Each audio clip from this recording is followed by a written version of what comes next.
Kaya gusto ko pupuntahan kay Kevin Doe, gusto ko. Kasi yung pinanggalingan kong denominasyon, kinontra ko na sila sa doktrinang yan. Kaya, ipakita sa yung view na nakita ko sa Bible ng mga kapatid. Next month!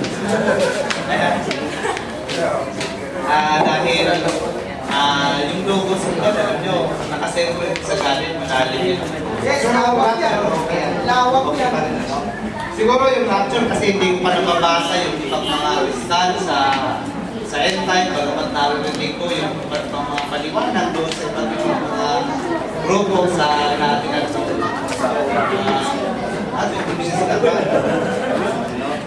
siguro ipapakita ko na lang yung view sa position ko sa rapture na atin na yung pinagsimbalaan. At magtanong po kayo pagkatapos. Kasi susulat na.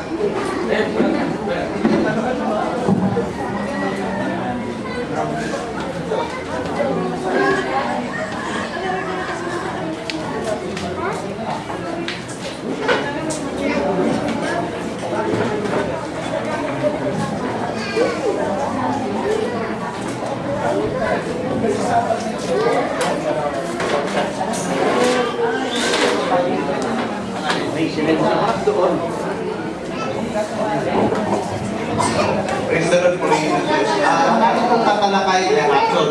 Ngayon kung tatanungin niyo ako kung ano ang posisyon ko sa rapture, ay mid-trip. Native ko ang posisyon ko po sa rapture ay mid-trip. Bakit? Ito hindi niyo po alam. Bihira lang sa napakarami kong kaibigang pastor at kakilala ang may posisyon sa mid-trip. Bihira lang po. Pero ipapakita ko sa inyo yung mga kapatid.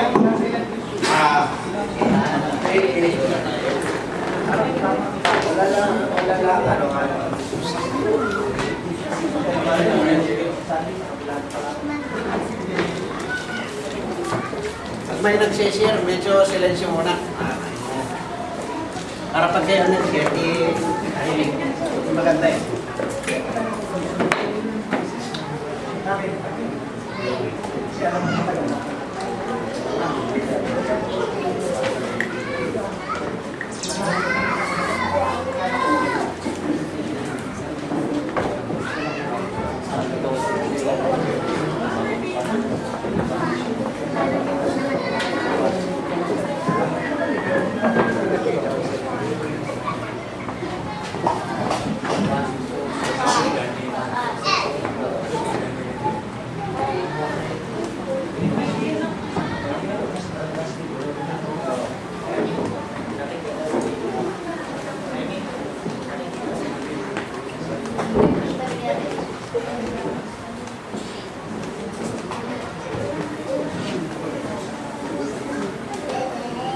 Okay na yan.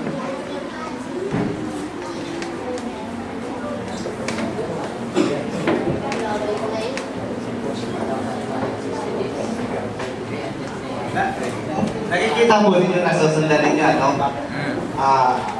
Una-una, ang salitang rapture ay wala ko sa Biblia ang Ingles at saka sa Tagalog. Pero yung rapture, mga kapatid, ay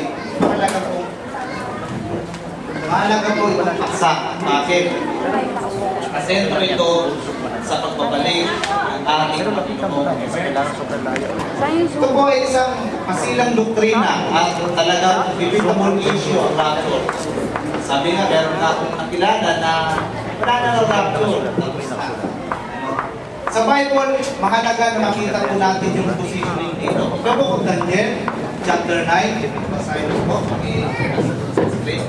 may Tagalog na Bible dyan. Okay, ang Tagalog.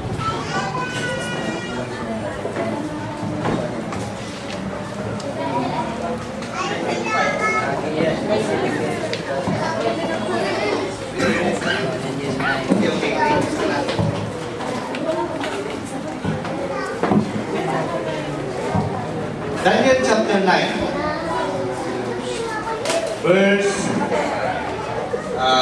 24. 7 sanglinggo ang ipinasya sa inyong mga tao at sa iyong banal na bayan upang tapusin ang pagsalansa, upang wakasan ang pagkakasala, upang linisin ang kasamaan, upang dalhin ang walang hanggang katwiran, upang tatakan sa pagitahin at pangungula, upang maniran ang kapanangkanalan. Amen. Ito yung tinatawag na 70th week of Daniel prophecy. At hindi lamang yan, nakamulat yan sa Jeremiah chapter 30 verse 7, tinatawag na day of trouble. Ano? Pero sabi nito mga kapatid, yung ang talastasin at bulayin na mula sa paglabas ng utos na isasauli at itatayo ang Jerusalem sa pinahiyan ng langis. Ito yung babalik natin mula sa panahon ni Nabucodonosor. Okay? Dito yan. Pabalik. Si Kristo dumating po sa mundong ito ay 180. Namatay siya 33 AD. Mula 33 AD hanggang sa ating panahon, kulang-kulang 2,000 taon na ang nakalipas. Pero ang ating titingnan dito mga kapatid, itong nasa Daniel chapter 9. Sabi ay ganito, yung mga talastasin at bulayin mula sa paglabas ng utos at tinasauli ang tatayo ang Jerusalem sa pinahiran ng prinsipe hanggang pagiging 7 sanglinggo at 62 sanglinggo. Ito'y matatayo ulit na may lansangan at kuta sa mga bagay sa panahong mabagamas. At pagkatapos ng 62 sanglinggo tapos na ito yung tinatawag na 69 week. Tapos na po yung 33 AD natapos yan sa crucifixion ni Jesus Christ. Ay may hiwalay ang pinahiran at mawawalan anuman ang titibay ng bayan, ang santuaryo ng mga tao. Ito po yung natitirang 1 week na lang. No, 1 week na lang. Yan. Yung 1 week na yan ay katumbas po ng 7 years. Okay? Yung 1 week na yan. Katumbas siya ng 7 years o 2,552. Ipaplas natin yan, ano? Sa kalahati ng sanglinggo, ipapatigil yung pag-aahin. Bakit?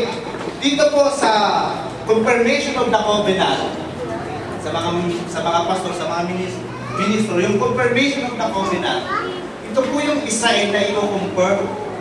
Tatayo yung templo na winasak sa panahon ni Cyrus ng 70 AD. Ni Titus ng 70 AD. Itatayo uli yan. Bakit? Para muling mag-alay sila, mag-upload sila. Yan ay nasa Revelation chapter 11 at nasa Daniel. Pagkatapos nito mga kapatid, sabi ng Biblia, sabi ng Bible, ganito ano? Okay. At pagkatapos ng 62 sanglinggo may hiwalay ang pinahiran, sa verse 27 na tayo, at patitibayin niya ang pansamarami sa 1 sanglinggo, at sa kalahati ng sanglinggo ay ipapatigil ang haid at ang alay. Okay? Ito yung breaking of the covenant. 1,260 kalahating taon yun. 3 years po yun mga kapatid. Ipapatigil yung pag-aalay na. Bakit? Sapagkat yung Antichrist, uupo na nun. Nakasulat po yan sa aklat ng unang 2 Thessalonica. Bakit? Sapagkat iproproklama niya yung kanyang sarili, nasasabihin niya, ako ang Diyos. Nag-aantay kayo ng Misaya, nag-aantay kayo ng Kristo, darating na ako na ngayon yun. Ngayon mga kapatid, meron dyan events na mangyayari. Ito yung tinatawag, sulat ko dito, ano? Itong Satan Wrath.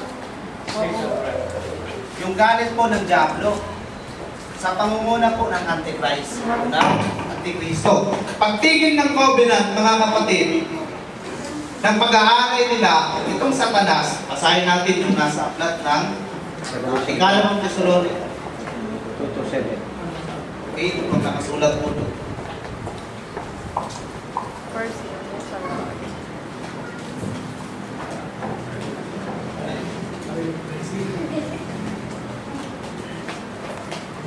Sabi ay ganito, sa 2,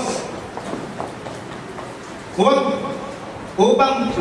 kayong maging makilog sa inyong pag-iisip at huwag kayong magkabagal maging sa pamagitan ng mga espiritu, sa pamagitan ng salita o sa pamagitan ng sulat na waring mula sa amin. Sa verse 3, huwag kayong padaya sa kalinuman sapagkat ito hindi darating maliban na dumating mula ang pagkakaliwakas at mahayag ang taong makasalanan ang anak ng kapahamakan na sumasalansan at nagmamataas laban sa tinatawag na Diyos o sinasamba.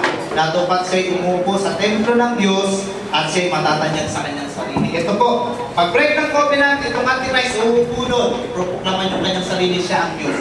Pero papansinin nyo, paano ko pinosisyon yung rapture na mitre? Okay, ito na po ang mahalaga. Paano ko pinosisyon yung rapture na mitre? Tandaan po ninyo sa Bible, may given po ng mga number. May given po siya. Ano ang given niya? Ganyan natin dito. Nilagyan ko po yung 1,290 mula sa confirmation of the covenant at 1,335.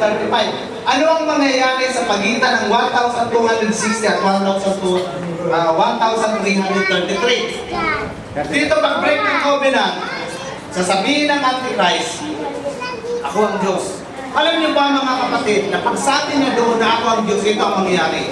According to the book of Daniel, maraming balita mula sa silanganan. Pakihanap lang ang verse sa Daniel chapter 8, ang babagabag sa kanya. Sasabihin nitong mga ngaral na mula sa silanganan, hindi ikaw ang Diyos. Hindi ikaw ang tunay na Diyos. Huwag mong dayain ng bayan Israel.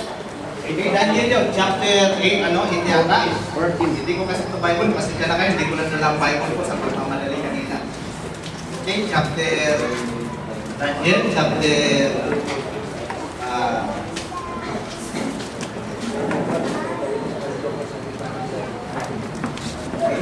sabi po nun ay, mula sa silanganan, umahanap po ninyo, 40 po yan. pakibasa lang ko. Alaga po ang versikulo na yun. Hindi kay Isaiah 42. Hindi po, Daniel po. Sabi natin. Ito, chapter 11, verse 42 hanggang sa 44. Kanyang iunang dinaman ang kanyang kamay sa mga lupain at sa lupain ng Ehipto hindi makatatakas. Ngunit siya'y magtatanyag ng kapangyarihan ng kayamanan, ginto at pilak at sa lahat ng nangasa mga mahalagang bagay ng Ehipto at mga taga-Libya at ang mga taga-Ethiopia susunod sa kanyang hakbang. Ngunit ang mga balita mula sa silanganan at hilagaan ay bagabagal sa kanya at siya ay lalabas na may malaking kapusukan upang dumiba at lumipol sa marami. Pag-upo niya dito sa templo mga kapatid, siya ay aalis doon. Mag-declare siya ng isang utos na sasabihin niya yung mga nangangaral at ang mga kumukontra sa kanya ay kanyang pag-uusigin at papatayin. At ito ay mangyayari sa loob ng 1,290. Basahin natin yung Daniel, chapter 12, verse 11. At mula sa panahon ng palaging handog na susunugin ay aalisin, ay matatayo ang kasuklam-suklam na maninira. At magkakaroon ng 1,290 araw. Ito na po ang mangyayari, aalis siya. Pag-aalis niya, ano ang mangyayari? Aalis siya para lumipol at lumiba sa marami. Papatayin niya yung mga believer, yung mga mananampalataya na kung saan naglilingkod sa Panginoon. Pero, ang bibigyan natin punto dito, yung 1,335. Yung mga believer na yun na nanggagaling sa silanganan, sila po mga kapatid ay mapalad. Okay? Daniel chapter 12, verse 13. Ngunit, chapter 12, mapalad silang nag-aantay agad na ng 1,335 araw. Bakit ginamit ko yung salitang mapalad? Ito yung salitang mapalad na merong nag-aantay na 1,335 araw. Sino ba itong mga mapalad na nag-aantay? Revelation chapter 20, verse 5. Pakibasa ko. Basahin natin. Okay? Sa Revelation chapter 5, verse 20, ito pong nakasulat sa Bible.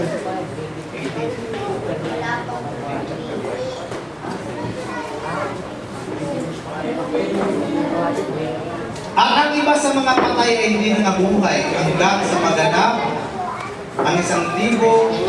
Okay, pansinin po natin sa verse 5. Ang iba sa mga patay ay hindi nabuhay hanggang sa maganap ang 1,000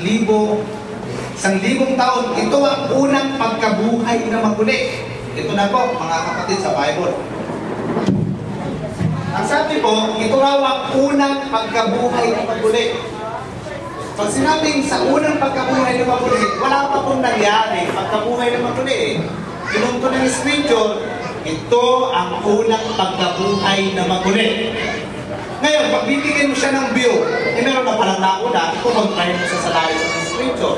Sabi ng Bible, ito ang unang pagkabuhay na maguli. At anong nangyari? Mapalad at banal ang makalakip sa unang pagkabuhay na maguli. Amen. Ang mga ito'y walang kapangyarihan.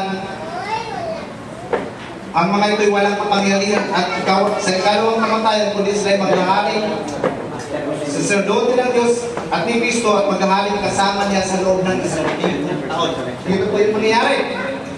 Yung 1,335 na sinabi kong blessed o mapalad, bakit ginamit yung mapalad? Sapagkat sa buong pinakamapalad, mas mapalad ka pa sa tumaya ka sa loto na nangalo ka po ng 100 million sa unang pagkabuhay ng muli.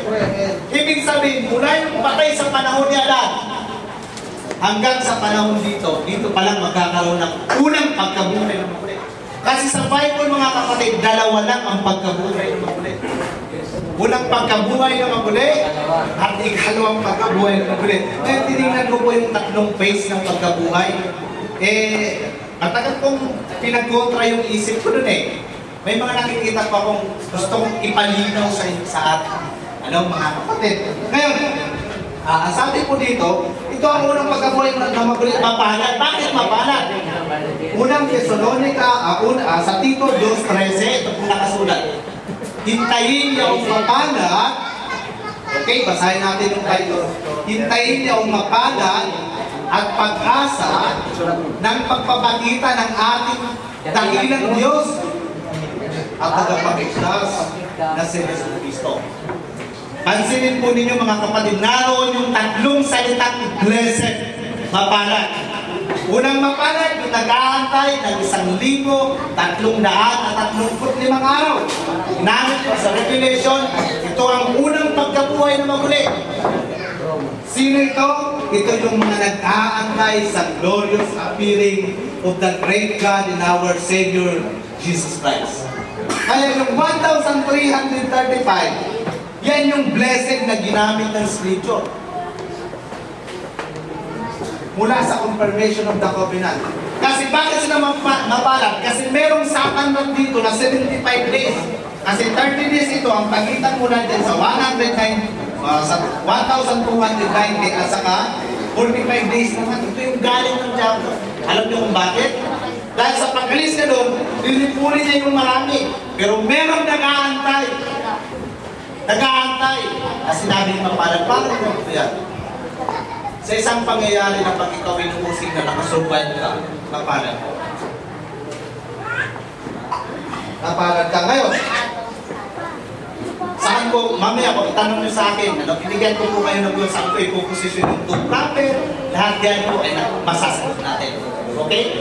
Binibigyan ko po kayo ng kasi rapture pa lang yung topic. Sabi ko nga, pinusisyon ko yung aking stand sa rapture, nalampas ko ng rapture, ng mid-trade. 1,335 days is the rapture event. Sabi po ng Biblia, ito ay mapalad, unang pagkabuhay ng muli, at ito ang inaantay ng mga magpapakita sa ating Panginoong Kristo. Mula sa breaking of the covenant, meron pa pong natitira dito. Ito po yung natitira. 1,185 days. Tanungin niyo kung anong mangyayari dyan. Kristo, 1,000. Bago po yung pinatawag ng linya. Pagbabalik ni Kristo, yung pag-apat na doon sa Mount Olive. Dito kasi ang feeling lang yung pagka-burn niya lang. Yung pag-apat yan sa Mount Olive dito yan. Pagkatapos po ng 7 years. Kasi dito magaganap yung pag-agaw din sa mga believers, sa mga banal, Merong tinatawag na meron sa dalang dito po yan magaganap. Okay? Pagbalik na kay Kristo.